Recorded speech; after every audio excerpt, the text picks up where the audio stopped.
to Family Feud, kung saan umuulan ng saya at bumabaha po ng premyo.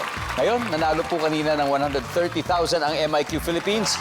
Ang goal po nila ay makapag-uwi ng total cash prize of 230,000 pesos. At syempre, panalo din ng 20,000 ang charity na mapipili nyo. Ano yan, Ann? Love yourself.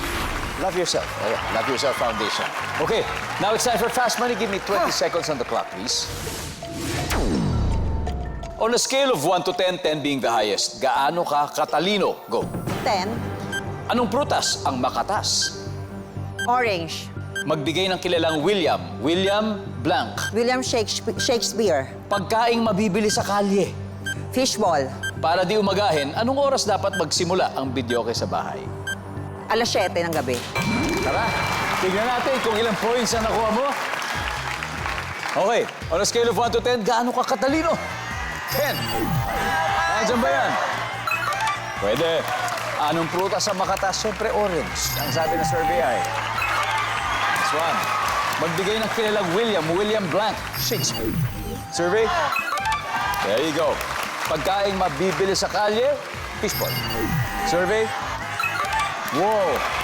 Para di umagahin, oras dapat nagsisimula ng videoke, 7 p.m. Yes. O, nandiyan ba yan? Yes. 123. Not bad, Ann. Very, Thank very you. good start. Let's welcome back Kirk. Hi, Kirk. Hi, Kuya Dong. Are you ready? Kinakabahan, but I have to be ready. Si Ann, 123 points na nakuha. Wow! 77 na lang. At this point, makikita na ng viewers ang mga sagot. Ann, give me 25 seconds on the clock. On a scale of 1 to 10, 10 being the highest, gaano ka katalino? Go. 10.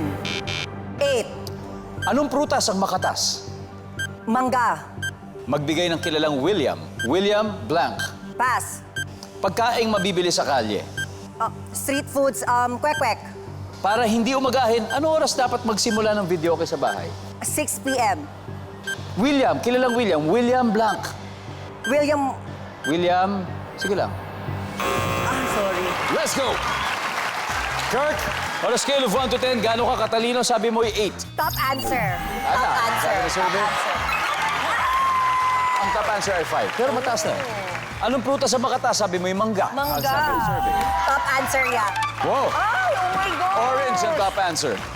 Oh my Magbigay ng God. kilalang William. Hindi natin sagot. Ano sagot, audience? William Martinez. Yun ang top answer. 50 plus points yun. Kapatid po ni Albert Martinez. Oh my gosh. 58 points. Panalo ka na nun kung nakuha mo yun. Tapos na. Pagkaing mabibili sa kalye, kwek-kwek. Yes. Sabi na survey. Hoy, siksi. Di na talaga Fishball ang top answer. I'm so sorry. Para hindi umagahin, dapat mag-start ang video kay 6 p.m. Yes. Andiyan pa yung 6 p.m. Top answer, 50 points. Sana. 50... Oh, 5 points. Sorry. Ang top answer ay 5 p.m. It's okay, Kirk. You still won 130,000 pesos. Congratulations, MIQ! At syempre, Tomboy Philippines,